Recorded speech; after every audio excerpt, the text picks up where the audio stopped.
Eu já provei pra vocês que dá pra fazer a puxadinha com o taco de barra. Então agora a gente vai fazer uma disputa. Primeiramente vamos com o taco de barra, rapaziada. Dá essa puxada, pega. E a disputa é o seguinte, vamos ver qual taco dá a puxadinha maior. O taco de barra ou o taco de sola. Já dá pra ver que no taco de barra, rapaziada, a puxada foi boa, a tacada foi certinha.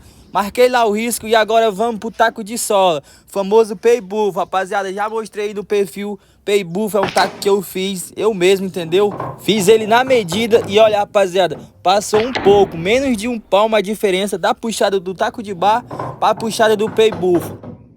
E se você gostou desse tipo de conteúdo, já empurra o dedo no like aí, rapaziada. Segue a página e vamos pra cima e comenta mais desafio pra gente fazer aqui no perfil. Ei!